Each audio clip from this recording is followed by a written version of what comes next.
Bonsoir, bonjour à toutes et à tous, chères auditrices, chers auditeurs, chers tous, bienvenue. Vous écoutez un nouvel épisode de Tout et de Rien, l'émission qui vous parle de tout et surtout de rien. Et aujourd'hui, ce 4 décembre 2024, nous allons parler d'un sujet un petit peu particulier car il s'agit des 350 ans de l'entrée de la Guadeloupe et de la Martinique dans le domaine royal de France. Et pour parler de ce sujet, ou en tout cas de ce qui entoure ce sujet, j'ai autour de cette table virtuelle plusieurs personnages saisissants. Et un personnage saisissant, on va accueillir Théo tout de suite. Théo, comment ça va ce soir? Waouh, quelle introduction! Ah bah c'est fou.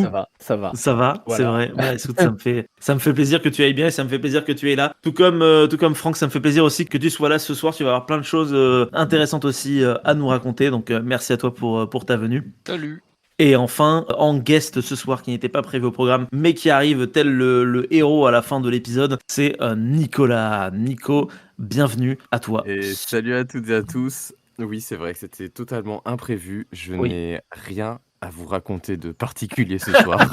Et c'est pas grave. De présence. Tu feras acte de présence. Et de toute façon, vous le voyez au niveau du temps qui défile sous vos yeux pendant que je suis en train de meubler, c'est que cet épisode sera, je pense, relativement court. Et donc du coup, ce que je vous propose ce soir, c'est de faire un petit quiz, ou plutôt même deux petits quiz sur les îles que sont la Guadeloupe et la Martinique, mais des quiz qui seront concentrés justement sur qu'est-ce qu'étaient ces îles avant leur entrée dans le domaine royal français il y a 350 ans maintenant. Alors est-ce que vous êtes chaud? Bien sûr. Yes! Ouais, yes, super. Alors vous avez envie de commencer par quelle île? La Guadeloupe ou la Martinique? La Guadeloupe. Allez, Théo a décidé, ce sera la Guadeloupe. C'est parti pour 10 Le seul à questions s'exprimer. sur la Guadeloupe. Tu es le seul à s'exprimer ce soir. Sur la C'était Guadeloupe. beaucoup trop intimidant. J'ai essayé un ordre logique. Je ne me connais paraît rien, que mais c'était j'ai des compliqué. convictions. C'est beaucoup trop compliqué. Déjà, la première question était très difficile. Le quiz commençait déjà avant le quiz. Eh ben écoutez, c'est parti pour la première question. Alors, à chaque fois, ce sera des questions à choix multiples. Il y aura 3 choix de réponse et il faudra que vous choisissiez celle qui vous paraît la plus évidente. Alors, question numéro 1. La Guadeloupe est habitée depuis, première réponse, moins 5000, ou alors depuis moins 2500, ou alors depuis moins 600. Oh là là. Je dirais que depuis seulement moins 600. En sachant que les premiers Homo sapiens arrivaient, dites-moi si je me trompe, les autres, ma mémoire flanche un peu, mais arrivaient en Sans les Amérique, termes techniques. arrivent aux alentours de 20 000 ans avant notre ère, Tout à fait. le temps qu'ils Ouais. descendent tout le long de l'Amérique, et en sachant que les premiers peuplements dans les Caraïbes sont des peuplements qui viennent plutôt du Brésil, si je ne me trompe pas. Tout à fait. Ça veut dire qu'ils ont dû descendre de toute la cordillère des Andes, traverser la jungle amazonienne, puis remonter petit à petit en réinventant en plus sans doute au passage des techniques de navigation. Ou alors, ils les avaient de base et ils ont fait du cabotage le long Ils des ont fait du côtes. Et dans ce cas-là, cabotage ils le long sont des arrivés côtes. beaucoup plus tôt. Ouais, mais alors ça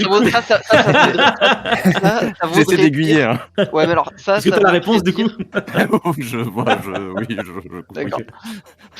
Alors, Ça voudrait J'espère dire. du coup que j'ai la bonne réponse. Ça voudrait dire qu'ils aient passé le détroit de Magellan et je ne veux pas présupposer, mais je pense qu'il n'a jamais été sympathique. Donc. Petite rectification, il me semble qu'aujourd'hui il y a des suspicions de présence en Amérique du Sud des humains vers moins 30 000, je crois, à Allez, l'heure actuelle. ça rebat les cartes. Donc Ah les oui, cartes bah du sont- coup, je vais dire 2500. Hein. Voilà, du coup, Moi, je dis 2500 aussi, voilà. 2500, Théo t'as dit 2500 aussi, et Nico, du coup tu nous donnes la réponse? Eh bien, c'était 5000 ans. Enfin, c'était il y a 5000 ans à peu près. Alors du coup toi t'as 5000 ans, parce que moi ce que j'ai trouvé c'est moins 2500, figure-toi. Ah, Donc, Moins 2500, en fait, ça fait. On est au. Ah oui, pardon, du coup toi t'es DP ou t'es Oui, JC? c'est ça. Pardon. Oui, du coup on a la même chose. Très bien. C'est clair. D'accord, ok. Moi, ce que j'avais, c'était 2500 avant Jésus-Christ, avec une sépulture qui est découverte dans la grotte de Momerita à Marie-Galante et qui est considérée apparemment comme la plus ancienne preuve d'habitation de la Guadeloupe. Voilà. Waouh. Ok.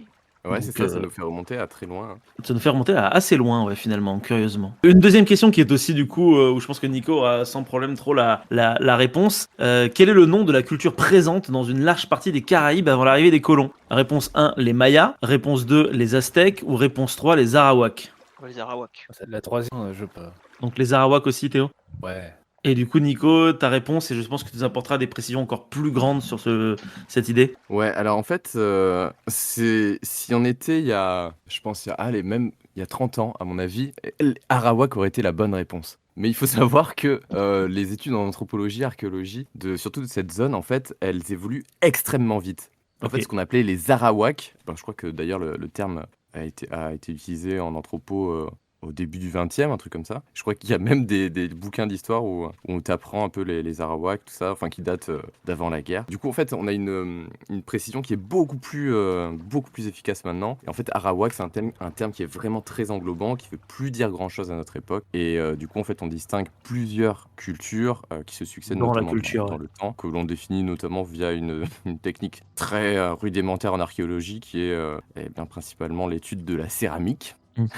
Et du coup, en fait, dans les populations des Antilles et notamment de la zone qui nous concerne, on va plutôt parler actuellement des populations Kalinago. Kalinago, c'est ça. Ouais, c'est le terme que j'avais dans mon petit résumé. Parce que moi, ce que j'avais trouvé, c'est que Arawak considère ça aujourd'hui plutôt comme une espèce d'unité plus ou moins linguistique des populations natives d'Amazonie. Donc, je sais pas si tu confirmes cette idée-là, mais vraiment un truc très global, quoi. À mon avis, à vérifier, parce que du coup, j'ai ouvert 2-3 trucs, j'ai pas ouvert grand-chose, je veux dire. Mais je pense qu'en termes de linguistique, tu peux encore l'utiliser, ouais, tout à fait. Ouais, ok, ça marche. Mais Très bien. pas en termes de culture. Pas en termes de culture, ok. Alors du coup, question numéro 3, je vais retirer les lunettes. La Guadeloupe est trouvée par les Occidentaux le 4 novembre 1493 par réponse 1, Vasco de Gama, réponse 2, Christophe Colomb, ou réponse 3, Jacques Cartier. Je dirais Christophe Colomb. Je sais pas. C'était en 1493. Par Ah Christophe bah oui, Colomb. c'est vrai que ça- Pardon. Oui, c'est-à-dire en a eu que marre, il a avant donné la un peu réponse. Je suis désolé, c'était machinal, genre désolé. Ça vend un petit C'est peu la réponse. C'est effectivement par Christophe Colomb lors apparemment de son second voyage où il va accoster sur la Guadeloupe. Et d'ailleurs, ça fait partie des raisons pour lesquelles les Espagnols, en fait, ils se sont concentrés plutôt dans les grandes Antilles plutôt que dans les petites Antilles. C'est que, en fait, quand Christophe Colomb était en contact avec les populations de culture taïno dans les grandes Antilles, en fait, il y avait beaucoup de récits, notamment de raids qui venaient des petites Antilles. Et en fait, il a cru comprendre que les populations qui étaient notamment en Guadeloupe, en Martinique, mais aussi à la Dominique, Saint-Vincent, etc., c'était des guerriers vraiment très dangereux, très redoutables. Et c'est ça, en fait, qui a freiné l'extension espagnole dans les petites Antilles, en fait, de peur de se confronter à des populations qui auraient pu être dangereuses pour eux. Ouais. Du coup, ça a un peu en fait, cette réputation a épargné un peu de temps les petites Antilles. Pas beaucoup, mais pour un temps. on en parlera tout à l'heure. Question numéro 4. Christophe Colomb a nommé l'île Guadeloupe en lien avec, réponse 1, un monastère, réponse 2, son village, ou réponse 3, une région d'Espagne. J'aurais tendance à dire un monastère. Il me semble que Guadalupe, ça veut dire... je sais plus ce que ça veut dire en espagnol, mais je crois que c'est un rapport avec la Vierge Marie. Ok, donc ça c'est la réponse de Franck, Nico et Théo. Je crois que Franck a raison. Ok, donc 2 monastères. Théo, du coup tu rejoins la team monastère. Non, moi je suis un peu un outsider, tu vois. Moi je vais dire le village, voilà. Et bah il se trouve qu'en fait tu n'as pas raison, c'est effectivement un monastère. En réalité, Christophe Colomb a baptisé cette île Guadalupe du nom du monastère royal des Santa Maria de Guadalupe en Espagne lors d'un pèlerinage. Christophe Colomb aurait en fait la promesse aux religieux de donner le nom de leur monastère à une île. Certaines sources disent aussi qu'en fait il s'est fait cette promesse à lui-même en rentrant à son retour en 1492, mais d'autres encore disent que Christophe Colomb aurait été inspiré par les chutes du Carbet, lui rappelant les cascades présentes dans la région d'Estradamour où se situe le monastère. Donc en gros c'est le monastère qui l'inspire, mais on ne sait pas pourquoi, est-ce que spécialement le but ou l'envie qui est derrière, c'est plus compliqué bien évidemment. Dans une perspective un peu décoloniale, un peu plus inclusive. Comment est-ce que l'on pourrait appeler la Guadeloupe? Tu le connais toi ou pas? Ah, c'est Carouquera. Ça? Ouais, en fait, ouais, c'est ça. Tu peux avoir plusieurs noms. Carouquera. Kusalua aussi. Ok. Kuchalua, Kulakuera. Ouais, c'est ça. En fait, il y a différents noms. Bah, après, ça dépend aussi de la manière dont ça a été rapporté. Oui, de la manière dont ça a été rapporté et prononcé, c'est ça. C'est clair. Mais ouais, Carouquera, apparemment, c'est le nom le plus répandu. Ouais, le plus répandu. Et c'est les Anglais qui ont rapporté cette graphie au XVIIIe siècle. Eh ben. Bah, merci. Du coup, 5e question. Le 10 avril 1496, Christophe Colomb revient en Guadeloupe car il est à court de vivres pour son retour en Espagne. Il demande alors aux habitants de la nourriture, ces derniers refusent. Christophe Colomb décide alors de, réponse 1, envahir l'île, réponse 2, aller sur l'île d'à côté, ou réponse 3, repartir mais parvenir quand même à atteindre l'Espagne. J'aurais dit la 3. Donc la 3, Je dirais la 1. la 1, et toi Nico? Partir sur une autre île. Ah, t'as dit aller sur Et vous avez chacun donné une réponse différente, et cette fois-ci, c'est Théo qui a raison, la réponse était envahir l'île. Christophe Colomb ordonne immédiatement un débarquement en force, s'ensuit une dure bataille après laquelle les guerriers locaux se retirent vers l'intérieur de l'île. Christophe Colomb et ses hommes vont rester du coup sur les plages de l'île jusqu'au 20 avril 1496 pour faire le plein et ensuite repartir. Question numéro 6. Et pille les ressources des Oui. gens qui viennent de buter, quoi. Oui, en gros oui. Il se sert. hein, de toute Il se façon. sert. Ouais, ça lui appartient, c'est la mission Source divine. Question numéro 6. Dans les années 1600, les premiers colons européens vont commencer à s'installer dans la région pour y créer des plantations. De nombreux Français vont alors débarquer dans le Nouveau Monde, entre guillemets, comme étant des engagés blancs. Pour la plupart, ils sont originaires de, réponse 1, Bretagne, 2, Normandie ou 3, Aquitaine. Ah, choix difficile là pour le coup. J'aurais tendance à dire Bretagne par pur classicisme marin, mais en vrai, je suis pas sûr. Bah, Ok. Sinon, il y aurait une tradition de galette aujourd'hui là-bas, quoi. Il y en a pas, quoi. Si, si, Bah, le il y truc, a la c'est que- cassave. Hein. Il y a Le fait est que le fait est qu'en France, historiquement, les régions qui ont fourni le plus de marins sur l'Atlantique, ce sont les Gascons au sens très large, souvent les Basques, les Bretons et les Normands. Donc avec un petit peu de temps en temps des gens du Nord. Donc on est vraiment sur. Oui, les j'ai pas trois choisi réponses, les Auvergnats quoi dans le questionnaire. Alors, J'ai les dit vraiment- les gens d'Aquitaine. Donc Aquitaine, et Nico, tu choisis quelle réponse? Moi, je dirais les Normands. Comme Les d'hab. Normands, Allez, eh ben, c'est pour toi la qui as France. raison, c'est la Normandie. On appelait d'ailleurs ces Normands les 36 mois, car ils étaient obligés de servir durant 3 ans, et leur maître pouvait disposer d'eux à leur gré et les employer à ce qu'ils voulaient. Cette méthode de recrutement fut extrêmement populaire dans les îles au XVIIe siècle. Ouais, j'ai même lu d'ailleurs que ça a posé pas mal de questions, puisque les engagés blancs se retrouvaient finalement parfois dans les mêmes conditions Ouais. que les esclaves noirs, ce qui Ok. fait que eux-mêmes avaient tendance à plus se rebeller, puisque du coup les engagés blancs se trouvaient déconsidérés par rapport aux esclaves, et ça a causé beaucoup de soucis à l'époque. Bon, ça n'a pas mené à un scénario à la Hollywood avec Avec des révoltes. avec fraternisation et révolution, mais Ça aurait pu être pas mal.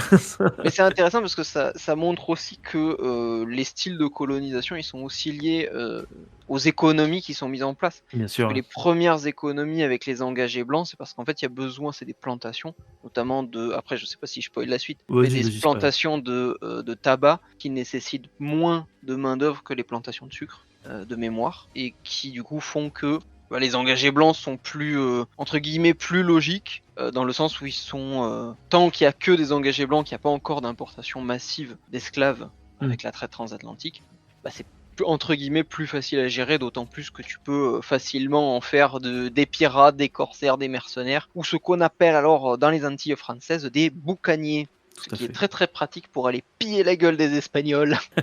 Ou des Anglais aussi. Ou des Parce Anglais. qu'on rappelle que pendant longtemps, le meilleur commerce sur les îles des Antilles et des Caraïbes, c'est le cargo de liaison espagnol. Eh oui, et justement, question numéro 7. Jusqu'en 1660, la flibuste va rayonner depuis les petites Antilles, favorisée par un climat de tension, comme vous l'avez expliqué tous les deux, entre les grandes puissances. Cette présence de pirates va permettre aux nouveaux colons d'acquérir une ressource non négligeable pour leur plantation. Cette ressource, réponse 1, ce sont des plants de sucre, réponse 2, des bateaux, ou réponse 3, des esclaves. C'est la 3, non? Des esclaves. Ouais, des esclaves. Effectivement, ce sont des esclaves. D'ailleurs, de ce fait, quelque chose qui est intéressant que j'ai trouvé, c'est que le mot qu'on ne prononcera pas ici, le N-word, est en fait très peu utilisé au cours du XVIIe siècle, et les textes en français disent en fait le terme plutôt de mort, tandis que mulâtre est utilisé pour désigner un Nord-Africain. On a lu la même chose. On a lu la même chose, exactement, je sais je ce crois. que tu as lu. Les récits n'emploient pas encore l'expression de la traite, car les Français n'ont pas encore systématisé à ce moment-là. Sur certains textes, c'est marqué 200 francs l'esclave, donc c'est quand même... Après, c'est aussi intéressant parce quand tu regardes le nombre d'esclaves qui sont présents au début sur les îles, ça fait aussi énormément relativiser notre conception de la colonisation. où parfois on s'imagine une vague de colons qui débarquent avec des dizaines de bateaux, qui débarquent des centaines, voire des milliers de colons, qui vont se lancer dans des plantations gigantesques et tout, alors que dans les faits, les cargaisons entre guillemets d'esclaves, etc., en fait parfois c'est 20 mecs, c'est des tout petits nombres de gens, mais en fait c'est proportionnel aussi aux habitants qui sont sur place. Les premières installations coloniales, en fait, t'as quelques dizaines de pégus, quoi. Bah oui. C'est d'ailleurs ce qui explique aussi plus facilement pourquoi il y a un grand nombre d'installations coloniales qui dépassent pas plus de quelques centaines d'individus qui vont couler, notamment en Caroline, dans ce qui est aujourd'hui les États-Unis, mais dont les premières installations sont françaises, enfin premières installations à volonté permanente. Ouais. Pas de quelques fortins espagnols installés pour l'exploration, mais quelques volontés d'installation permanente sont françaises avant qu'elles soient délogées par les Espagnols d'abord et achevées par les Anglais plus tard. Et pareil en Amérique du Sud, on le sait pas trop, mais le Brésil a été tenté d'être colonisé pas seulement par les Portugais, mais aussi par les Néerlandais et par les Français. Mais ça s'est royalement cassé la gueule. Tout à fait. Tout à fait. Et là, pour le coup, on a 1000 personnes qui sont arrivées presque d'un coup avec des dizaines de bateaux. Mais ouais, non, mais c'est clair. Et puis on rappelle aussi quand on avait fait le spécial Louis XVI, où quand on a parlé de la Louisiane, l'ensemble de la Louisiane, c'est 2000 Français pour un territoire qui fait 4 fois ou 6 fois la France, je crois. Ouais, qui est monstrueusement grand. Ouais. Je veux pas dire de bêtises, je crois qu'ils sont un peu plus nombreux sous. Alors, au début je crois qu'ils sont 20 000. Au début du 18e, ils sont 2000. Au début il y a eu une période un peu faste. Non, au début du 18e. Oui, parce que t'as dit Louis XVI, c'est pour ça que ça. C'est oui, pardon, oui, et puis c'était le début de Louis. Oui, pardon. C'était le spécial Louis XVI, et je crois que je parlais de. C'est le spécial Louis XV. Dis Louis XV, pardon. Louis XV. Il y a trop de chiffres. Il y a trop de Louis. Non. On va leur donner des surnoms. Ouais. Et puis en fait, t'avais une période faste un peu avant avec lui. Enfin, le faste où il y a eu plus d'arrivées avec Louis XIV. Mais c'est vrai que il y a une période vraiment. Il faut se rappeler de ces chiffres, que ça concerne très très peu de personnes et que c'est un système de domination justement où tu as vraiment très très peu de personnes privilégiées, très privilégiées, qui gagnent beaucoup d'argent sur le dos de personnes, de colons qui sont exploités et surtout sur l'esclavage et l'esclavage, bien sûr. Des populations locales. Ce qui explique d'autant plus pourquoi par la suite il peut y avoir. C'est vrai que ça peut faire bizarre de se dire, mais comment se fait-ce que autant de grands territoires peuplés puissent passer d'une puissance coloniale à l'autre aussi facilement? Comment c'est possible que les États-Unis aient pu s'emparer d'un tiers du Mexique sans qu'il y ait des rébellions en permanence? Si on compare avec ce qui se passe en Europe, le moindre mouvement de petites régions d'un pays à l'autre en fonction du pouvoir de tel ou tel empire à tel moment, ça provoque invariablement un bordel monstre. Ouais, bien sûr. Même sans parler de l'Alsace et de la Moselle en France, quand on regarde le territoire, ce qui est aujourd'hui la Macédoine du Nord, le royaume de Yougoslavie va passer des décennies à combattre une guérilla qui s'appelle, je crois, l'Imro en français, de Macédoniens du Nord, plus ou moins soutenus par la Bulgarie. Quand tu vois la taille que ça a fait, tu te dis, mais par rapport au territoire de la Nouvelle-France ou de la totalité des Antilles françaises, qui passe d'un seul coup aux Britanniques, aux Espagnols, tu te dis, mais tout le monde s'en fout en fait. C'est vraiment un pays de l'autre côté du monde où il y a 3 pelés intendus et si c'est pas rentable économiquement, honnêtement, osef. Ouais, c'est un peu ça. Puis la notion de frontière aussi, elle est il faut se rappeler que c'est une notion qui est très européano-centré aussi, et ça s'inscrit pas forcément dans les dynamiques de population qui occupent les territoires colonisés, et que des fois c'est des concepts qui sont beaucoup plus flous aussi pour certaines populations. C'est pour ça que du coup, quand tu prends par exemple le cas de la Louisiane, pour la France, c'était leur territoire, mais pour beaucoup de personnes qui vivaient sur ce territoire-là, je pense que la Louisiane n'avait aucun sens pour eux, niveau concept de royaume. C'est sûr, quand tu vois l'étalage de couleurs sur la carte, quand tu vois le nombre réel de personnes à l'intérieur qui gèrent ça, tu fais ouais, d'accord. Donc je pense qu'on peut dire que certains de nos services publics aujourd'hui sont en sous-effectif, mais alors à l'époque, c'est pas du sous-effectif, c'est de ouais, mais là il y a 90% du pays, ouais, font ce qu'ils veulent, quoi. Ouais, et puis c'est aussi Ils peuvent en train de tracer, faire n'importe quoi, j'en sais rien. s'approprier des terres et tracer des C'est frontières ça, ouais. juste, et en le disant et qui est pas forcément enfin concrètement, ça Hmm. s'applique pas sur Oui, c'est place. sûr. Le concept du premier arrivé, premier servi pour les Occidentaux, quoi, en fait. Hein, un peu. Voilà, c'est exactement Bah, ça, ouais. pour Tu le coup, viens, je tu dirais construis pas ton trop fort à côté de la occidentaux. Louisiane et hop, C'est ça, Je dirais genre enfin pas à côté de occidentaux. Mississippi, voilà. Parce que quand tu regardes quand même l'histoire de l'Asie, c'est quand même quelque chose qui est très très présent aussi. La question des frontières. Ah oui, tout à Ne fait. serait-ce que dans l'Inde ou la Chine médiévale. Mais c'est vrai que c'est Non, quelque bien sûr, chose mais là qui je est parlais, plus vis-à-vis eurasiatique. de l'Amérique, quoi. Ouais, Enfin, oui, des les continents puissances américains, coloniales des de puissances l'époque, coloniales ouais. là-bas où ils Ouais. sont arrivés et pouf, hop. C'est clair. Bah c'est surtout, je pense, c'est la grosse différence, c'est les questions de dimension. Parce que j'avais vu récemment un épisode sur la montée en puissance des civilisations proto-aztèques, je me rappelle plus le nom de la civilisation, qui montrait pareil Les l'évolution territoriale petit à petit de cette civilisation-là. Et c'est vrai que tu vois pareil que, en fait, dès que tu atteins une certaine taille, tu commences à poser des bornes. La question, c'est réellement qu'est-ce que tu contrôles derrière Ouais. ta borne. C'est Mais sûr que c'était si quoi? t'as C'était personne, les Olmecs? C'est les Olmecs, non, les je Aztèques? sais, C'était aussi, Ou ouais, les ça, Toltecs? Les Toltecs, les Olmecs? Je sais plus. je ne sais plus. Attendez. Pour les coups, pour Je- rebondir sur ce que tu dis, les bornes en Louisiane, c'était les forts français qui pour le coup étaient hyper Oui, c'est efficaces ça, et hein, ont qui permis était de tout défendre un le. territoire immense avec très peu d'effectifs pour le coup. Oui, mais en fait, c'est vrai que là, c'est comme quand on dit défendre un territoire, mais c'est vrai que quand tu regardes dans les faits, ça empêche surtout l'armée adverse, en l'occurrence les Anglais, de rentrer. Mais Jean-Michel, il a envie de traverser le pays à cheval. Bon, il va se faire buter par les locaux, très, très probablement. Mais il n'y a rien qui l'arrête, quoi. Il y a Oui, pas c'est ça, de. Mais après, ça, j'ai envie de dire, c'est aussi partout. Pour le coup, c'est pas que dans le Nouveau Monde, quand tu regardes la gestion des frontières. En France, hexagonale, au Moyen-Âge, Ouais, ou même en Europe où c'est bon, c'est ça, ouais. pour eux, c'est clair. Oui, c'est pour eux. voilà. En fait, c'est con parce que s'ils t'attrapent, ils te taxent. Mais c'est vraiment des fois, même au 16e, au 17e, tu le lis, c'est le jeu du chat et de la souris. Les contrebandiers, c'est une frontière. Ah bon? Il y avait une frontière. Ah ben j'ai pas vu, c'est con. Mon âne il a glissé, la cargaison aussi. Dommage. Pour vous recentrer un petit peu, puisque finalement on parle du Nil, donc la frontière c'est quelque chose d'un peu plus compliqué, on va parler un peu économie sur la 8e question, vis-à-vis du sucre. Le prix du sucre va augmenter en moins de 10 ans. Et si on se base sur le cas de Londres, en comptant le prix du sucre en pence par livre, est-ce qu'on passe de 12 à 14, de 12 à 18 ou de 12 à 24? Alors, on 12 va à dire que ça a 24, je doublé, dirais. 12 à 24, ouais. Et toi, Nico? Explosion. Je dirais pareil, comme ça je me comme ça on perd Ah, tous ensemble, on gagne tous ensemble. c'est 12 à 18. Bon, c'est pas la moitié, mais c'est quand même déjà pas mal. Donc Faut on est être face quand vite, même à une belle augmentation. Alors, question numéro 9, on a presque fini la Guadeloupe. La Compagnie française des Indes occidentales a été fondée en 1664 par Louis XIV, ou alors le cardinal Mazarin, ou alors Jean-Baptiste Colbert. Il me semble que c'est Colbert Exact. qui est Nous avons deux beaucoup plus Colbert. intéressé par la chose. C'est effectivement Jean-Baptiste Colbert. La vocation de cette nouvelle compagnie publique et de son monopole commercial est d'assurer la paix civile, l'ordre public et la défense de l'intérêt général aux Antilles, où ils ont été sérieusement malmenés depuis une quinzaine d'années avant la création des Indes occidentales.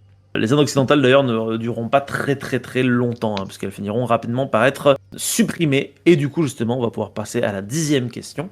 Suite à la guerre de Hollande, un trafic parallèle s'installe dans les Antilles françaises, contournant alors le monopole de la Compagnie des Indes. C'est ainsi que la Guadeloupe devient alors la propriété de Louis XIV. Le 4 décembre, réponse 1, 1674, réponse 2, 1664, ou réponse 3, 1684. Et là, vous n'avez plus qu'un calcul à faire. 84. Donc, on a 1,84. C'est ah oui, c'est 15 ans après. Non. C'était quoi? Bon, 74, voilà. 74. Effectivement, c'est ça. 350 ans avant maintenant. Oui, Et oui, il y avait le, il y avait le, il y avait le, il y avait le il y avait le titre. Défilé Partage, en depuis tout à plus. l'heure. Voilà, bravo, vous êtes allé au bout de ce quiz sur la Guadeloupe avant son entrée dans le domaine royal. Alors comme vous l'avez vu, effectivement, c'est sujet simplement aussi à prétexte à vous faire discuter un petit peu sur le La sujet. Louisiane. Ouais, du coup, désolé. C'est parti. Ouais, c'est Après- pour ça que je vous ai un peu. Comment ça Après, j'en commence ai- à pas être frontière en Europe occidentale, je me suis dit, là, il faut peut-être qu'on retourne Après, à la plage. Pour rester sur le Ouais, pour ouais, revenir retour, sur le ouais. sujet, mais pour passer Retour à la dans les Martinique, tropiques. pour faire une petite transition, Oui. du coup, fort. En termes de frontières, j'avais lu qu'effectivement les Français au départ, lors de leurs premières installations, ont signé des traités avec les locaux, justement pour définir les frontières de ce qui était les territoires coloniaux français sur l'île. Ce qui fait qu'il y avait l'île était divisée avec une frontière entre des territoires plutôt côtiers et plutôt portuaires français et des territoires intérieurs réservés aux natifs et que basiquement, bon après ça n'a pas tenu parce que passé un certain une certaine augmentation de population, bah ils se sont dit que bon, ça sert à quoi de partager quand on peut tout prendre. Mais il semble qu'il y ait eu des traités de frontières, en tout cas de territoire justement, de séparation de territoire. Mais peut-être qu'on en apprendra plus avec le quiz suivant sur la Martinique. Ouais, super. Première question. Les premières traces de peuplement en Martinique ont été archéologiquement attestées au, première réponse, 1er siècle après Jésus-Christ, ou alors 1er siècle avant Jésus-Christ, ou alors 5e siècle avant Jésus-Christ. Dernière proposition. Qui dit mieux? Ah, je me rappelle, j'ai lu un truc dessus, mais je ne me rappelle plus. Je dirais premier Ah. après. On va être. Donc on va être premier pessimiste. après pour Mais Franck, ce serait pas logique par rapport au. par rapport à ce qu'on a vu précédemment. Bah là, ça, c'est les traces archéologiques. Tout à fait. Et effectivement, il y a une petite il y a- subtilité. Et il y en a très très peu. Hein. Parce qu'en fait, si on arrive à remonter aussi loin dans le temps, c'est pas par archéologie, c'est par les génétique. analyses génétiques. Ouais. Hmm. Donc c'est pour ça que là, c'est complicado. Moi, je Bon, dirais premier après, ouais. je dirais t'as dit coup premier. Alors, il y en a premier après, cinquième, Premier Cinquième avant, tu veux dire premier avant pour être sûr Je vais de. dire premier avant. Bah, c'est L'un de nous premier gagnera. après. C'est premier après. Effectivement, les premiers habitants viennent d'Amazonie, comme on l'a vu tout à l'heure. Là, tu me confirmeras ou infirmeras, mais apparemment, ce que j'ai trouvé, c'est qu'ils sont de culture saladoïde, du nom d'un site éponyme vénézuélien de Saladero. Ils se rattachent à des nombreuses populations amérindiennes d'Amazonie, dont les fameux Kalinago dont on a parlé tout à l'heure. Et c'est des traces de poterie qui ont été attestées sur l'île, qui ont été datées au 1er siècle après Jésus-Christ. Ouais, c'est ça, ouais, c'est correct. Voilà. La culture saladoïde, ouais. Ok, ça va. Eh ben, c'est nickel. J'ai pas dit de conneries. Merci beaucoup. Cette fois-ci, je rajoute un petit truc. La Martinique, du coup, dans la langue des natifs, ça serait, en tout cas, ça a été transcrit par les Espagnols comme étant Mantinino, que Christophe Colomb a traduit comme étant l'île aux femmes, mais sans vraiment de référence à quoi que ce soit. Voilà. Est-ce que tu sais pourquoi d'ailleurs? J'ai peur que ça ait un lien avec une de mes questions. Ah, ok. D'accord. Est-ce que tu peux garder ta question pour après le sondage, enfin le quiz? Je mettrai la question la question que tu as posée après, mais oh là là, je suis fatigué. Pardon, vas-y. Pour info, alors le nom c'est Matinino, c'est ça? Oui, tout à fait.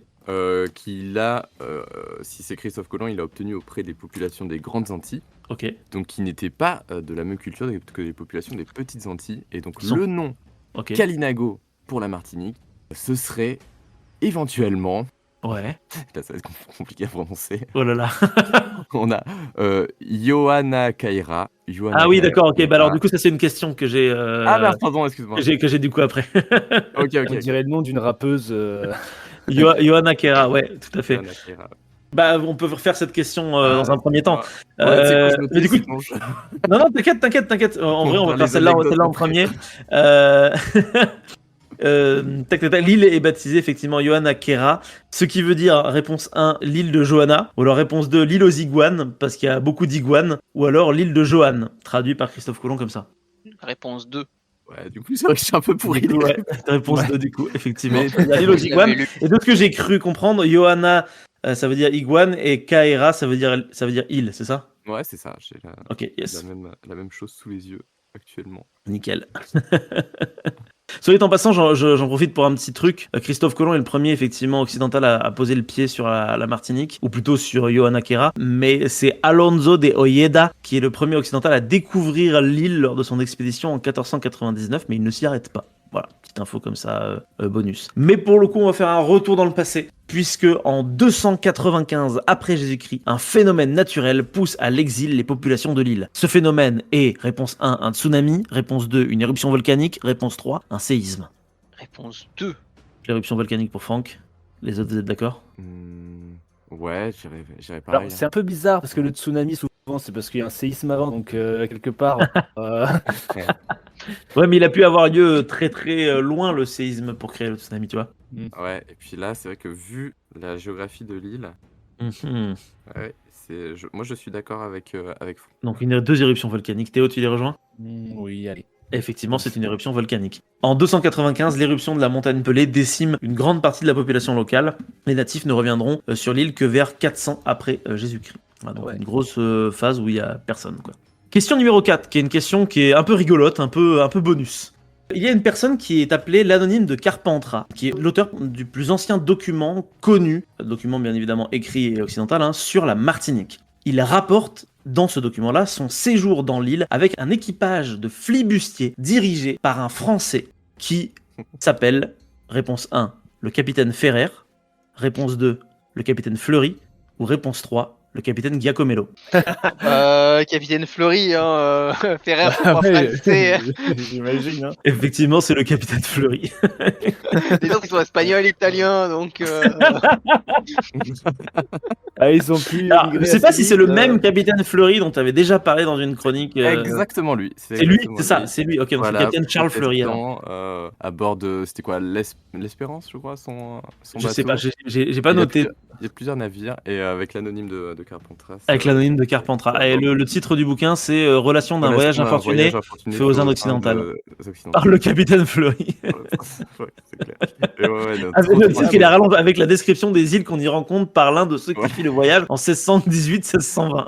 Si jamais vous avez l'occasion de choper ce bouquin, Moi, j'aimerais bien le lire en vrai. Hein. il se lit très très très bien. Pour Ah ouais une relation de voyage, ouais, il se lit Et très bien. tu l'as du coup, toi, ou pas? Je l'ai en PDF, ouais. Tu l'as en Je l'ai PDF, ok. Je vous conseille d'aller dans les librairies, essayer de le trouver. Juste, ouais, en fait, c'est vraiment passionnant parce que c'est 60 gars qui sont à bord d'un bateau, du coup le bateau du capitaine Fleury, qui sont à court de vivres, ils sont en train de mourir de faim, de soif, du coup ils s'arrêtent à la Martinique. Ils sont recueillis par des populations locales, et donc il y a une personne qui est une personne anonyme, qui a tout d'un personnage de héros de fiction, parce que en fait tu vois qu'il est résistant physiquement, parce qu'il arrive à endurer beaucoup de choses. Et apparemment il sait se battre, il a beaucoup de savoir, il a des connaissances en médecine. En fait il a vraiment tout un panel de compétences. Et en plus de ça, du coup il écrit en détail tout ce qui lui arrive, tout ce qu'il rencontre. En fait il va consigner tout ce qu'on connaît en fait sur les populations de l'île à cette époque, et c'est Ah, c'est le ouf. premier témoignage écrit le plus tôt qu'on Le a plus sur ancien. les populations Kalinago, ouais. Et Ok. c'est super intéressant. Donc si jamais vous avez l'occasion de le choper, lisez-le. Par Bah, contre, franchement, faut savoir- j'ai bien envie. Ouais, En vrai. en fait, il faut savoir que ça va être ce récit a une histoire un peu particulière, parce qu'en fait, bizarrement, il est assez peu mis en avant, tu vois, dans les études ou quoi, parce que je crois que c'est dans les années 90 qu'il a été découvert Ok. par un historien qui s'appelle de tête, je crois que c'est Jean-François Moreau, mais je suis plus sûr. Ok. Je dois peut-être me tromper. Et en fait, c'est pas un chercheur. En fait, c'est quelqu'un qui est historien de formation. Il a trouvé, je crois, ce truc pendant sa thèse. Il a retraduit dans un français plus récent, sans travestir le texte, ni rien du tout. Et après ça, en fait, donc c'est génial ce qu'il a fait. Et le problème, c'est qu'en fait, il base. Je sais pas comment dire, mais en fait, il fait un peu durer le suspense autour de ça. En fait, chaque année, tu verras que en fait, ce mec fait des conférences payantes où Ok. il dit qu'il a trouvé qui est l'anonyme de Carpentras. Oh là Et du là. coup, voilà, en fait, c'est un peu à la limite, tu sais, de Ouais, la fausse archéologie, des on trucs comme ça. flirte avec la. Ouais, Ouais, c'est effectivement. ça. Ouais, ouais, Et ouais. pourtant, tu vois, c'est ce mec qui est à l'origine de la redécouverte de ce texte. Donc c'est Bah, il a trouvé un filon.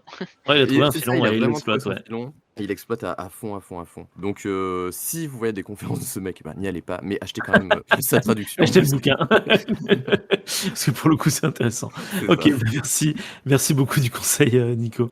Cinquième question. Les premières colonies de Martinique sont fondées par, réponse 1, des colons hollandais, réponse 2, des flibustiers français, ou réponse 3, des religieux espagnols. Frances. Oui, les Frances. flibustiers. Effectivement, ce sont des flibustiers français. Cela a lieu le 15 septembre 1635. Le flibustier français Pierre Belin d'Esnambuc débarque dans la rade de Saint-Pierre avec 150 colons français qui ont été chassés de l'île de Saint-Christophe où ils étaient établis depuis 1625.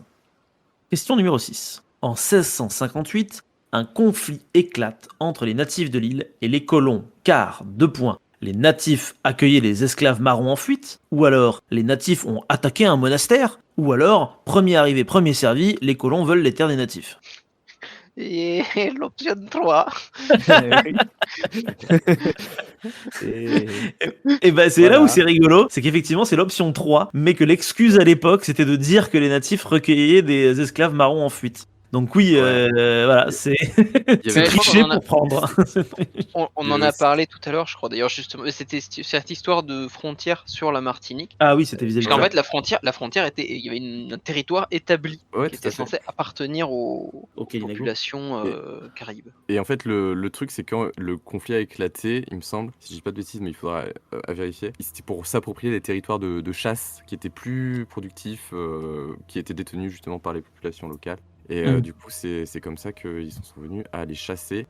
Alors que du coup, en fait, ils allaient. C'est vraiment, c'est ça qui est horrible. Et d'ailleurs, si tu fais le parallèle avec ce qui se passe, par exemple, en Kanaki actuellement, où tu vois que les colons sont vraiment les plus violents et que le pouvoir central duquel ils dépendent est un peu à la ramasse, c'est que là, en fait, ils sont allés contre la vie de la royauté française, ils sont allés contre la vie des religieux, en s'emparant justement des terres qui avaient été préservées. Et tu vois, en fait, tu peux faire un parallèle un peu crade avec ce qui se passe, par exemple, au Kanaki, où tu vois que les personnes les plus violentes, celles qui s'arment le plus pour défendre leurs terres, et celles qui font le plus peur au final, c'est les Français qui sont installés sur des territoires qui leur appartiennent pas à la base. Et tu vois que l'autorité, finalement, la France suit la décision parce qu'il n'y a pas le choix. Mais du coup, la source du problème, ça reste en fait les colons eux-mêmes. Et c'est horrible quand tu penses à ça. Effectivement. En plus, du coup, question numéro 7, cette guerre se solde par l'expulsion de la plupart des natifs caraïbes de la Martinique. Beaucoup sont tués et les rescapés sont emmenés en captivité et expulsés du coup de l'île, comme je le disais. Selon une légende, les derniers rescapés se suicident en masse en, réponse 1, se jetant d'un promontoire, 2, s'immolant, ou 3, se jetant dans le volcan en feu. À 3, ça fait plus dramatique, plus La 3 ferait romanesque. plus dramatique, mais je pense que c'est la 1. Ouais. Ils se jettent à l'eau. Effectivement, ils se jettent des pots d'un promontoire, ouais, tout à fait. C'est d'après une légende, on ne sait pas si c'est réellement vrai. Et du coup, il y a un coin en Martinique qui s'appelle le tombeau des Caraïbes, qui serait cet endroit depuis lequel les Caïnégos se seraient jetés. T'as la même chose à Hispaniola aussi. Ok. Les Taïnos qui se... Bon, après, ouais, c'est peut-être une légende qui...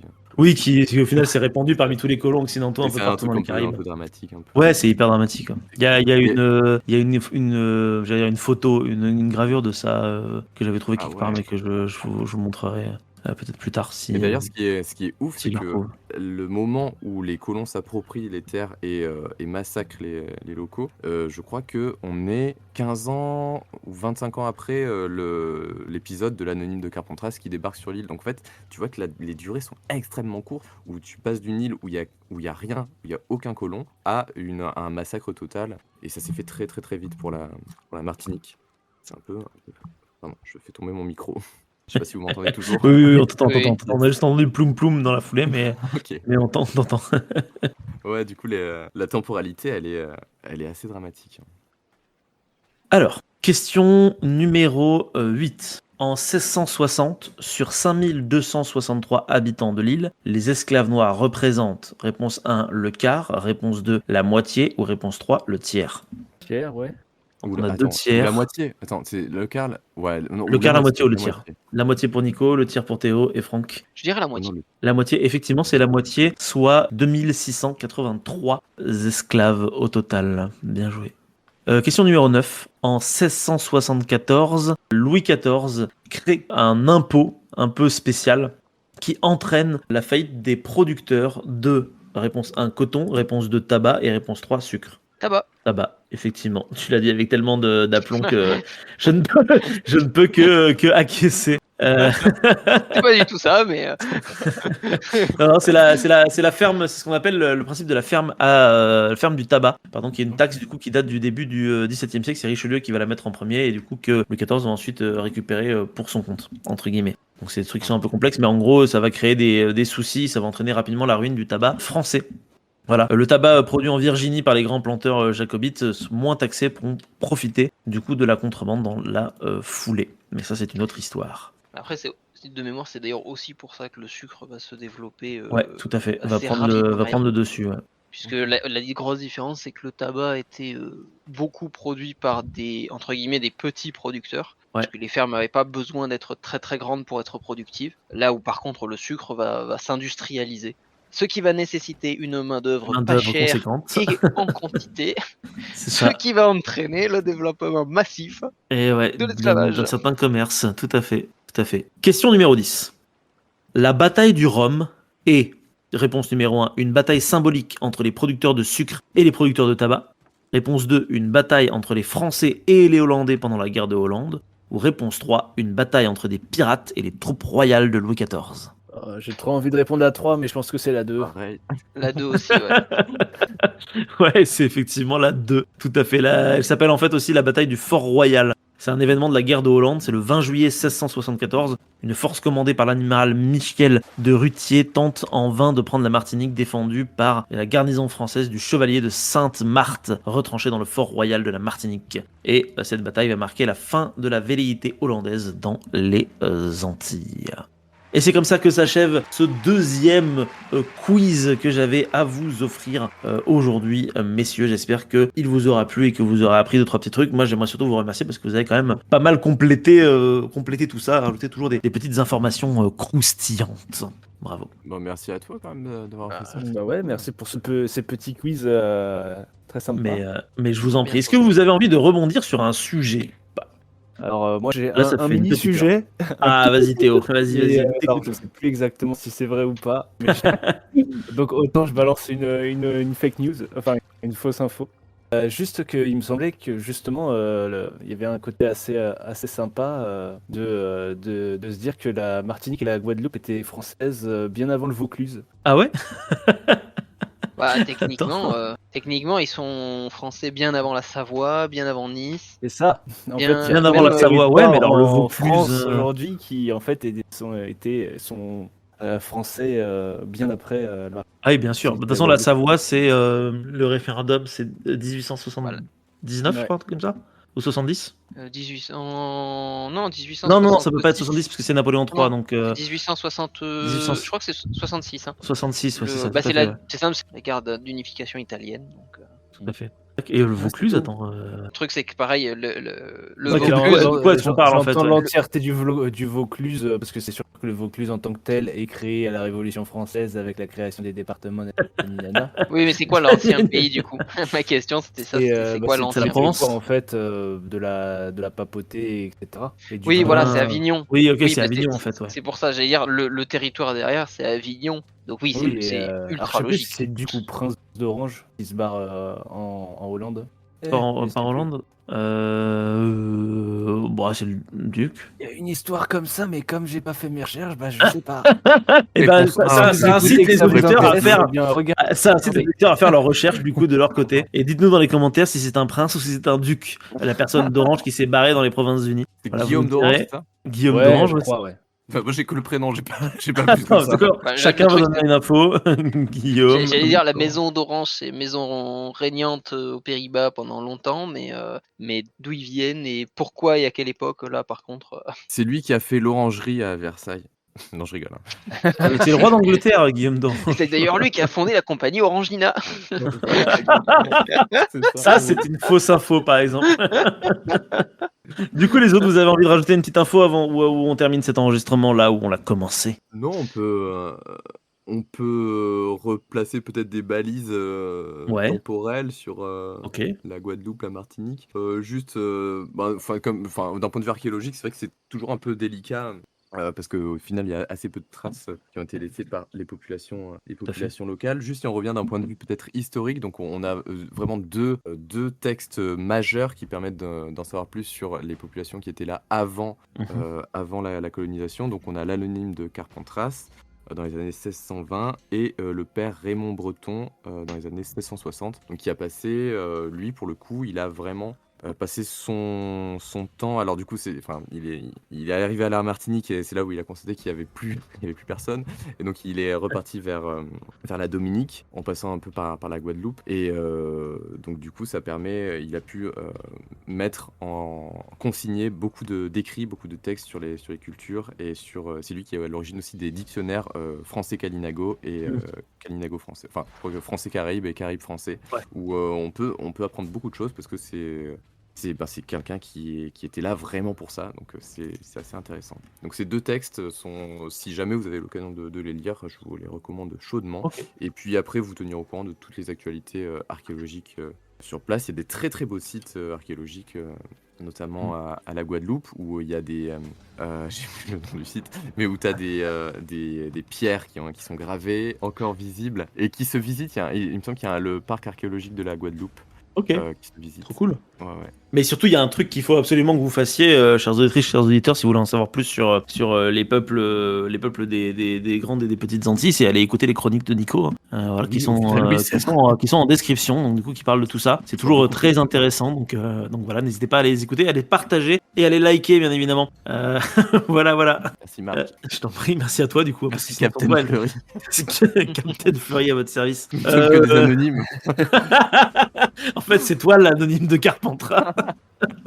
On n'a pas rebondi sur le point de l'île aux femmes. C'est vrai que du coup, je crois qu'on est resté sur ce point, sur ta question, Marc, tout à l'heure. Si jamais on a 5 minutes peut-être pour... Oui, mais c'était pas juste l'île aux iguanes Non, parce que c'était... Attends, C'était quoi déjà? C'était la Martinique. Oui, l'île aux femmes, c'est Et la dont le nom Martinique. venait de... le nom venait venait des de... Taïnos.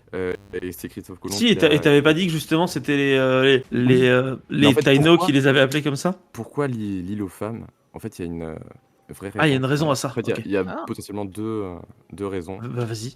Parce que quand Christophe Colomb est arrivé sur les îles, et en fait, il a commencé à poser beaucoup de questions. Alors, la conversation a été très difficile parce que les Taïnos et les Castillans n'avaient pas de langue commune. Donc, en fait, il y a eu beaucoup de questions qui ont été posées, genre par exemple, d'où vient l'or, parce que Christophe Colomb était vraiment très intéressé par l'or. Bien sûr. Et du coup, il a eu comme réponse notamment que l'or venait d'une île, d'une certaine île, etc. C'est pour ça d'ailleurs qu'il est allé d'île en île pour essayer de trouver de l'or, sachant qu'en fait, il avait interprété au premier degré des légendes des populations Ah. locales. Eh oui. Et l'île aux femmes, en fait, ça correspond à une légende, potentiellement une légende taïno, qui serait que, en fait, dans un mythe, il y a un cacique, un chef qui s'est retiré avec toutes les femmes de la terre à ce moment-là, et qui était resté sur une île. Alors ça, c'est une première possibilité. La deuxième possibilité, c'est que les Kalinago, les populations qui vivaient en Martinique, en Guadeloupe et dans les petites Antilles, pour les Espagnols, en fait,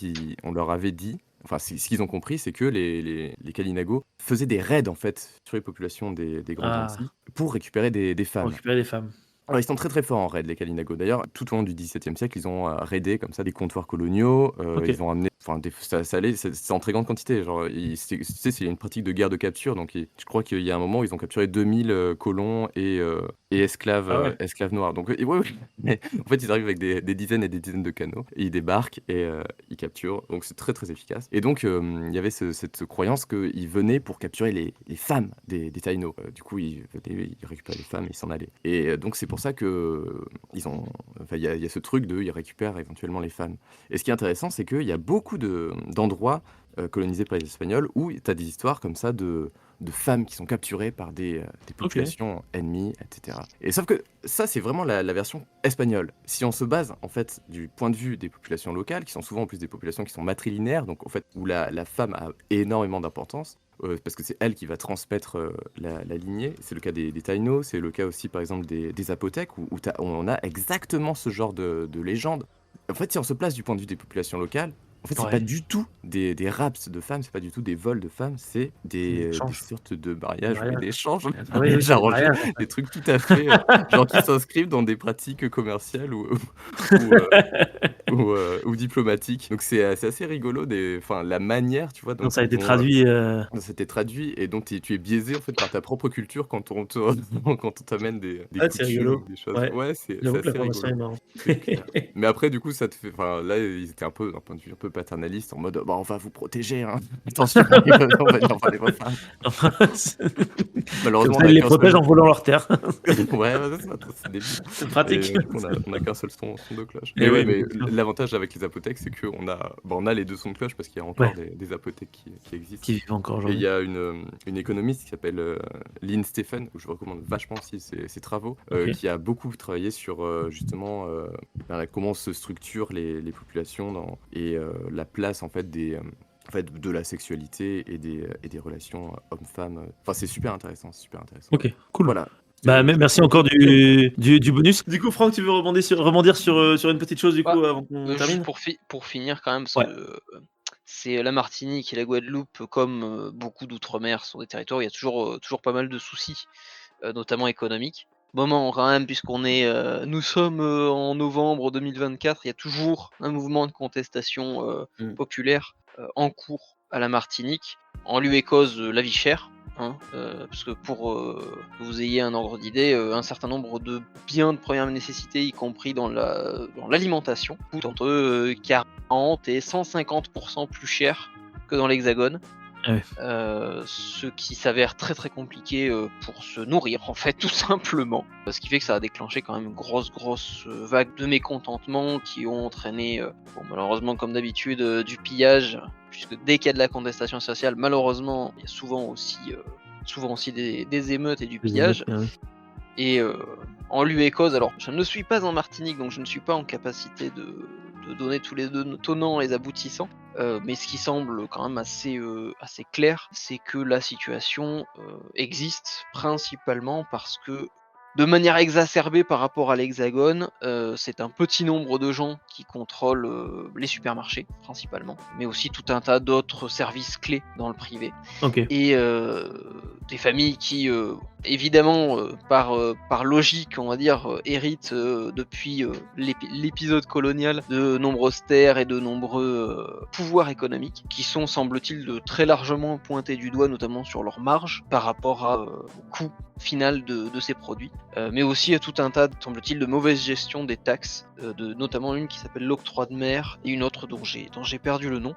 On espère quand même que les camarades martiniquais réussiront à obtenir quand même une réévaluation des tarifs logique, parce que quand t'arrives plus à te payer ne serait-ce qu'un steak parce que le machin il coûte 30 €, ça devient n'importe quoi, ça devient quand même sacrément n'importe quoi. Accessoirement, on pourrait aussi rappeler qu'il y a des problématiques d'infrastructure. La Guadeloupe, l'année dernière, s'il me semble, qui a elle aussi connu pas mal de mouvements de contestation à cause de son infrastructure en eau, qui est très largement vieillissante et inopérante même dans certains secteurs de l'île.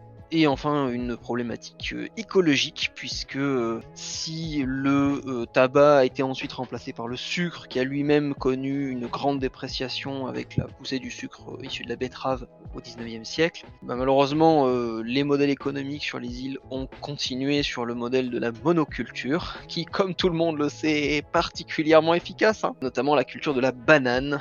Vous avez sans doute entendu parler de la chlordécone, si vous avez, je ne suis pas sûr de le prononcer correctement. Il y a un pesticide qui est pulvérisé sur les bananiers et qui a filé le cancer à des milliers de personnes. Parce que, surprenant, mais les pesticides libérés à l'air libre, ça tue. Incroyable. Première nouvelle. Donc il y a quand même beaucoup de problématiques sur ces territoires, qui sont assez spécifiques, qui sont pas forcément les mêmes que ceux de la Nouvelle-Calédonie qui a été cité tout à l'heure, ou que ceux de Mayotte. C'est pas tout à fait les mêmes problématiques, même s'il y a des choses communes. C'est quand même important de le rappeler, parce que c'est vrai que depuis l'Hexagone, on a quand même tendance à pas trop y penser, parce que c'est con, mais comme c'est des territoires qui sont super loin de nous, géographiquement, mécaniquement, on y a moins d'attaches que les départements qui sont juste à côté. Alors que pourtant, je veux dire, c'est la France, tout autant que nous. Donc, quand c'est la merde chez eux, ça devrait être la merde pour nous aussi, entre guillemets. C'est des problématiques qui font très écho, je trouve, finalement, avec tout ce dont on a parlé aujourd'hui, quoi. C'est de l'exploitation ouvrière, c'est des mauvaises conditions, c'est des plantations, c'est des grands propriétaires qui possèdent tout, c'est toujours très... Pour moi, la colonisation. Ouais, c'est ça, c'est clair. En fait, c'est la même chose. Il y a encore des répercussions aujourd'hui. Et même en plus de la colonisation, je pense au-delà de ça, le contexte insulaire, parce que ça, c'est on va dire l'origine du mal, pour citer un bouquin. Mais il y a aussi la problématique insulaire. En tout cas, j'ai l'impression qu'on n'a pas eu pour l'instant de vision sur comment le gérer au long terme. Pour nos auditeurs, la problématique étant que c'est des territoires qui sont relativement petits, sur lesquels il y a peu de ressources, ou donc mécaniquement, comme il y a peu d'industrie, il y a peu d'argent, en dehors de certains secteurs de monoculture, comme on l'a dit, la banane, tout ça, mais qui ne marchent finalement aussi que parce qu'ils exploitent très largement leurs employés.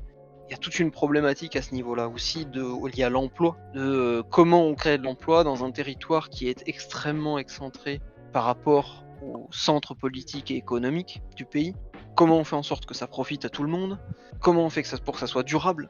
Que ça puisse se financer réellement, parce qu'on peut pas non plus subventionner à tire-larigot sans que ça ne crée rien derrière, sans qu'il n'y ait pas de solution derrière.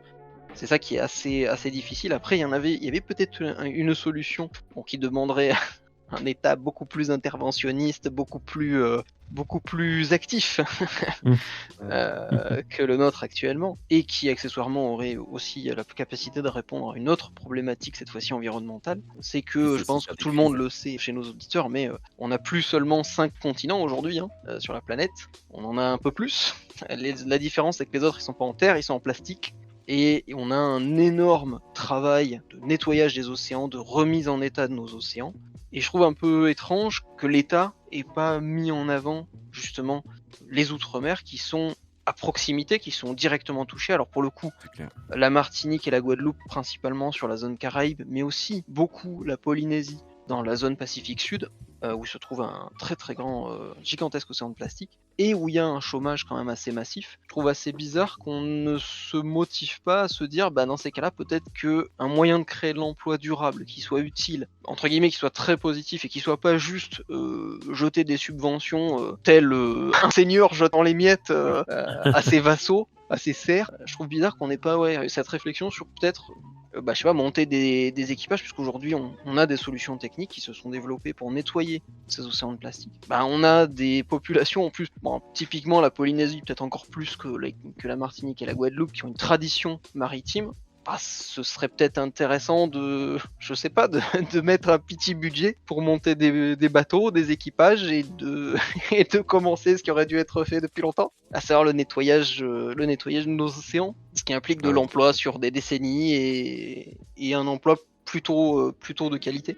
Je largue ça comme une bombe à la fin de l'épisode. Là. Tu as tout à fait raison, c'est juste que les mots me manquent. C'est une très bonne suggestion. En vrai, c'est vrai que c'est... Le truc, c'est que les solutions toutes faites, à mon sens, elles n'existent pas. L'IACA Faucon, c'est toujours un peu compliqué. Ouais, bon, on peut au moins essayer, quoi. Mais c'est vrai que ça, c'est un axe qui, je trouve, a pas du tout été abordé, alors que ça fournit des emplois de qualité qui servent tout le monde. Qui coûte pas particulièrement cher en plus à la communauté, et qui améliore drastiquement aussi l'environnement local. Parce que mécaniquement, moins de déchets dans les océans, c'est moins de déchets sur les plages. Et oui. C'est plus de faune maritime, et donc potentiellement, avec des faunes en meilleur état, plus de tourisme de qualité. C'est vrai. Non, mais c'est personnellement, je me dis... Ça devient un cercle vertueux, en fait, après. C'est ça. Personnellement, je me dis, je suis un touriste, je vais en Polynésie, je vais en Martinique, je vais en Guadeloupe, si c'est pour voir des méduses crever sur la plage ou des tortues qui littéralement dégorgent de plastique. De plastique, ouais. Franchement, c'est loin du rêve. Pas la peine, quoi, tu vois. Ouais. C'est clair. En fait, le truc, c'est qu'il faudrait arrêter d'avoir ce rêve, justement, parce que c'est ce rêve, qui ces images qui véhiculent ça, qui font qu'il y a une conséquence qui est très concrète, qui est la destruction de ces environnements, en fait. Il faut penser d'autres rêves. D'autres rêves, ouais, il faudrait trouver d'autres motivations et peut-être repenser la manière de voyager ou de passer des vacances sous les tropiques ou autres. Pour le coup, je pense que la vision du tourisme de qualité, moins quantitatif mais plus qualitatif, elle pourrait être une réponse. Parce que, on va pas se mentir, qui n'a jamais rêvé de parcourir la cordillère des Andes? Non, les mystérieuses cités d'or. Moi, j'aimerais bien parcourir la cordillère des Andes. Non, mais voilà, qui n'a jamais rêvé de se mettre sur un transat devant un soleil couchant sur une plage paradisiaque aux eaux turquoises avec un mojito à la main? Enfin, je veux dire, c'est le genre en Bretagne, de rêve que à peu près n'importe quel humain sur la planète. Non, parce que ça reste aussi une construction d'un rêve qui est très occidentalo-centré aussi. Enfin, tu vois, je pense pas que tu prends des populations qui ont pas le même mode de vie, pas la même culture. Je pense que les rêves sont différents et même les rêves de voyage pourraient être différents. En tout cas, c'est la vision très capitaliste, quoi, en fait. C'est très capitaliste, ouais, c'est très capitaliste. Ouais, parce que les Asiatiques aussi rêvent de ça maintenant, donc. Au-delà de capitaliste, j'irais même industriel, parce qu'à partir Industriel, du ouais, moment c'est où ça, tu, ouais. où tu as un travail en 35 heures, où tu as un... De pénibilité, t'as envie de Oui, Quand c'est t'as envie- normal quand t'as envie que tes tu rêves vacances- d'autres horizons. que tu rêves Ouais. de rien faire sur une plage, quoi, en fait. Ouais, ouais. Ouais. Mais dans tous les cas, il y aurait peut-être, parce que là il faudrait remettre en question beaucoup plus de choses, beaucoup Ah plus ben, long. moi je suis Mais- entièrement d'accord, hein, vas-y. Mais Franck. peut-être en mettant une pièce par une pièce, en tout cas, le fait de proposer peut-être un tourisme plus vertueux, plus sain, moins consommateur en fait. Il y avait d'autres questions à ce niveau-là aussi, hein, qui sont, mais là qui sont des questions qui touchent en même temps aussi au lien entre l'Hexagone et les Outre-mer. D'ailleurs, je vous intéresse, on ne va pas rentrer dedans, mais allez regarder la différence entre métropole et Hexagone, puisque j'ai appris il y a 2 jours qu'il y avait une grosse différence Ah ouais. en termes de sémantique entre les deux. La métropole se rappelant plutôt au souvenir colonial, Ok, l'Hexagone étant un terme un peu plus neutre. d'accord. Bon, après, c'est Ah oui, effectivement. de la ouais, sémantique, tout à j'ai envie de dire. Le mais ça, vocabulaire, on met toujours un peu ce qu'on veut derrière. fait. France hexagonale, ouais, tout à Et fait. puis dans mais 2021. c'est ça aussi qui façonne la manière de penser aussi. Oui, le langage est hyper important pour façonner l'esprit. Hein. Mais du coup, pour recentrer, la problématique, bah, il y C'est avait nous qui ça partons aussi, en mais vrille. il y avait ça aussi, mais le problème c'est qu'on pourrait parler pendant des heures.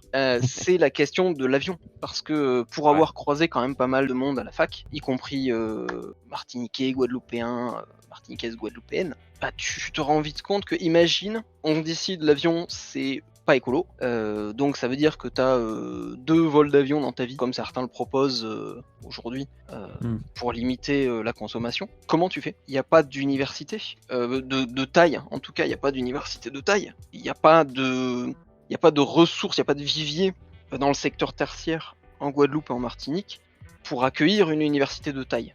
Comment font les potentiels futurs étudiants ? Et là, on touche à un problème qui est que, alors certes, l'écologie, entre guillemets, si on voulait aller au bout du bout, l'écologie demanderait à ce qu'on arrête l'aviation, mais si on fait ça, les territoires d'outre-mer, ils deviennent ultra lointains. Déjà qu'aujourd'hui, on a une déconnexion par rapport à ces territoires-là, en tout cas dans l'Hexagone, mais ça veut dire que demain, potentiellement, ces territoires-là, c'est un autre monde, quoi. Parce que si on prend que les méthodes, la méthode principale, l'ancienne méthode pour se rendre là-bas, à savoir le bateau à voile, le navire à voile, c'est long. Non mais Franck, moi je pense que à partir du moment où on arrêtera de prendre l'avion, où il y aura plus d'avions, que les méthodes sera juste les bateaux, je pense que ces territoires seront déjà indépendants. Donc peut-être que le Oui, non, problème mais ne c'est se pas- posera plus. Ne se posera plus. On aura juste À une mon dette à payer sur le long terme. Mais c'est tout. À mon sens, je pense qu'on n'arrêtera jamais l'avion et que ces territoires ne seront pas indépendants pour Seront plein jamais d'autres raisons. Malheureusement, ouais, je pense que. Pour moi, c'est pas une question de malheureusement, puisque quand même ils ont, en tout cas un certain nombre de ces territoires ont de manière répétée choisi quand même de rester dans la République. Après, il y a plein de mécanismes, c'est pour ça qu'on a évoqué tout à l'heure la difficulté économique d'avoir quelque chose de vivant sur des îles comme ça. Je disais, c'est des îles où il n'y a pas de ressources en fait. Pourquoi ? Ça, c'est aussi une question qui touche plus de manière générale à l'archéo et à l'histoire du développement humain. Et pourquoi il y a des régions qui se sont plus développées que d'autres en niveau technologique ?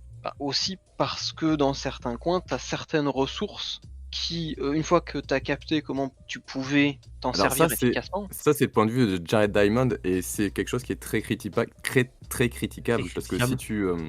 C'est dur à dire, très critiquable à 22h un dimanche soir.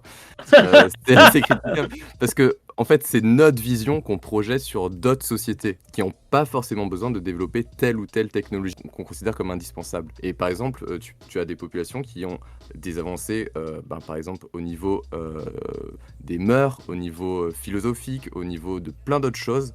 Ou même au niveau de la médecine, des populations qui ont été beaucoup plus avancées que nous, si on prend un référentiel, tu vois, sur lequel on pourrait se placer sur une ligne de quantitative un peu. Et au final, réduire ça à la technologie, c'est pas forcément un bon concept pour aborder ces populations-là. C'est pas forcément que je le réduis à la technologie. Pour le coup, c'est bien pour ça d'ailleurs que j'ai précisé le développement technologique. La problématique, c'est que en termes économiques, Encore une fois, c'est une économie qui est. Oui, non, mais- économique oui, mais actuelle, c'est une économie qui repose, à mon sens, toutes les économies sur toutes les sociétés de la planète, en tout cas toutes celles qui s'installent dans des sociétés urbaines, vont chercher à se développer au maximum. Ça, c'est, à mon sens, on est même presque dans malheureusement dans nos travers humains de la quête du confort et de la quête de l'immortalité. Mais là, on part sur des débats encore Là, on plus. commence à partir Mais dans d'autres sujets. la difficulté, c'est que par exemple, si tu n'as pas de moyens de produire de l'électricité, comment est-ce que tu fais pour alimenter un certain nombre de services qui aujourd'hui sont considérés comme des services de base et qui, on va pas se mentir, sont quand même essentiels pour vivre confortablement. Ne serait-ce qu'une douche chaude, hein. Basiquement, hein. Ou avoir l'eau au robinet. Si t'as pas de charbon, si t'as pas de quoi développer la capacité de développer des écoles d'ingénieurs qui vont pouvoir te monter des centrales nucléaires, des panneaux solaires, des éoliennes, ce que tu veux, comment tu fais de l'électricité? Et surtout, comment tu finances ensuite la centrale? C'est un peu une des grosses problématiques, et c'est d'ailleurs l'une des raisons pour lesquelles je pense l'humanité tout entière, quel que soit son modèle économique aujourd'hui, en tout cas tous ceux qui sont globalisés, butent sur l'écologie. C'est que comment tu fais pour arrêter? Il y a qu'une Parce que solution, si t'arrêtes, il faut trouver, tu il perds faut tes- décroître en fait. Il y a un moment où il faut arrêter cette quête de toujours à chercher la Toujours plus, croissance à tout prix. Et ouais, mais Il y a même un moment, il si- faut se dire que c'est bien, on est allé jusque là, mais on n'est pas obligé de continuer. Oui, mais ça c'est produire très, toujours plus. à mon sens, c'est Mais très c'est très compliqué, hein. compliqué. Ouais, C'est très super compliqué dur, hein. et Ouais, je suis c'est d'accord avec toi, encore c'est plus chaud. compliqué. À mon sens, c'est encore plus compliqué dans des territoires comme ça ultramarins, quels qu'ils soient d'ailleurs, parce qu'on cite la Martinique et la Guadeloupe, c'est le sujet d'aujourd'hui, mais en vrai ça s'applique un peu partout. Et il y a eu un exemple, je ne me rappelle, alors je ne suis pas sûr si c'est les Fidji ou si c'est une île dans le Pacifique, un état indépendant dans le Pacifique, qui a eu entre guillemets cette problématique en accéléré, où basiquement ils avaient trouvé une ressource essentielle. Alors je ne me rappelle plus si c'était du pétrole ou si c'était du charbon ou des terres rares, je ne sais plus. Bref, ils ont construit une mine. La mine a tourné, elle a fourni énormément d'argent à l'île et à ses habitants pendant très longtemps. Sauf que au lieu d'investir sur la durée, c'est-à-dire de monter du secteur tertiaire, de monter plein d'autres choses, ils ont un peu vécu de la rente de cette énergie fossile. Et le jour où il n'y en a plus eu, tout s'est arrêté, tout s'est cassé la gueule. Et de la même manière, C'est-à-dire, du coup, on a c'était- cette problématique un peu Vas-y. différente, un peu développée différemment avec les Outre-mer en France, où si du jour au lendemain, il n'y avait plus de relations économiques entre l'Hexagone et certains Outre-mer, alors peut-être c'est moins valable pour certains que d'autres, hein, la Nouvelle-Calédonie ayant un peu plus de taille, un peu plus de population et donc un peu plus d'opportunités, et un secteur agricole aussi, je pense, un peu plus diversifié. Mais c'est pire avec nous. On parle des territoires atlantiques. Demain, il n'y a ça me plus fait de un effort, rapport. il y a 200 personnes, je pense on peut les rapatrier. Il y a pas Ouais, mais donc tu j'ai trop vois de la- soucis. tu vois la problématique, c'est Miquelon, que ils du sont coup, 50, Saint-Pierre et je- Miquelon, si demain si- il n'y a plus de rapport économique, pareil peut-être si pour tu- la Martinique et la Guadeloupe, Mais après je sais pas même, suffisamment. il y aura forcément des rapports. Regarde toutes les îles des Caraïbes, il y en a énormément qui ont gagné leur indépendance et qui ont un mode de vie similaire à ce qu'on a en Martinique et en Guadeloupe. En fait, c'est pas le problème est pas tant là. Et puis après, si jamais c'est vraiment au niveau à court terme, si c'est pour l'industrialisation, pour les ressources, tout ça, alors il suffit, je sais pas, d'un revenu universel et comme ça tout le monde vit décemment.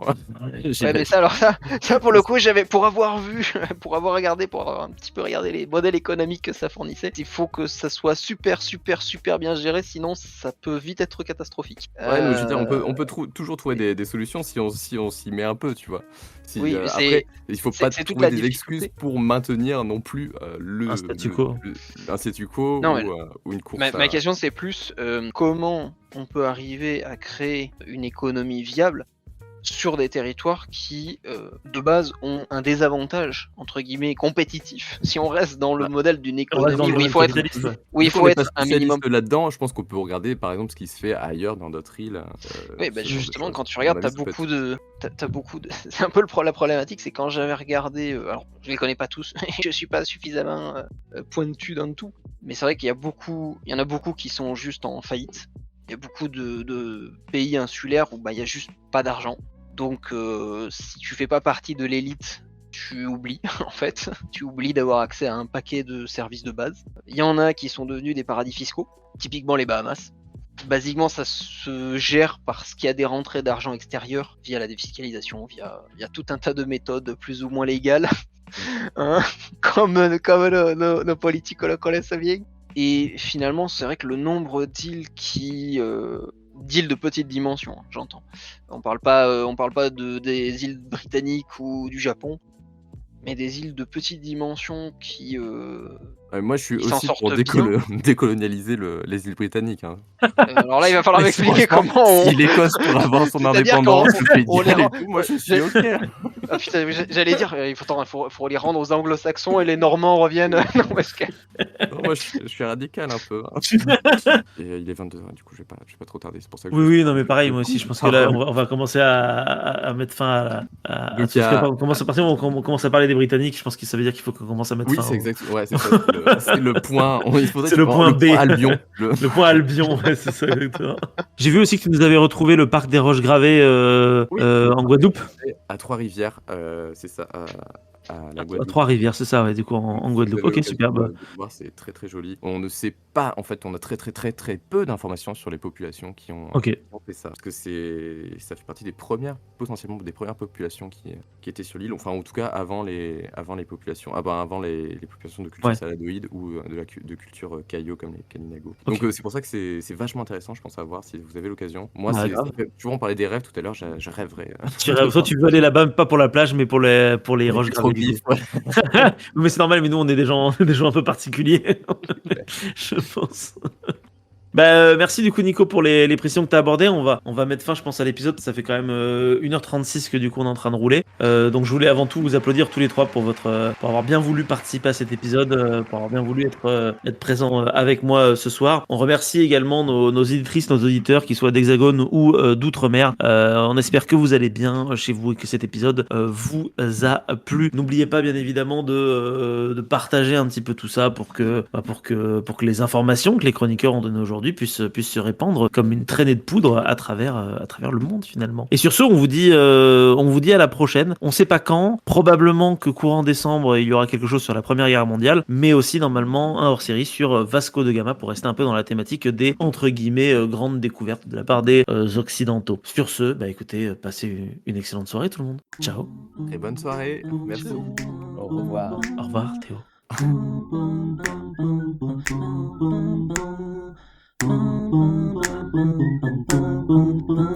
C'est Bonjour, Craig. Bonjour Craig. Le Bienvenue, fameux Daniel Craig. Craig. Eh oui, il est là. Ah bah putain. Il est avec nous ce soir. Oh là là, je suis content comme tout. Ça va Vous la êtes beau. forme? Eh ça va, ça va. Ah oui, t'es dedans, putain, j'avais pas vu que tu venais d'arriver pile en même temps, pratiquement en même Ouais, temps que Craig. je- J'étais pile en train de t'envoyer un message quand j'entends ça va la forme. Merde, c'est C'est presque Craig qui terrifiant. prend vie. Je t'ai invoqué. C'était moi depuis le début. L'IA devient sentiente. C'est clair. C'est la fin, ça y est.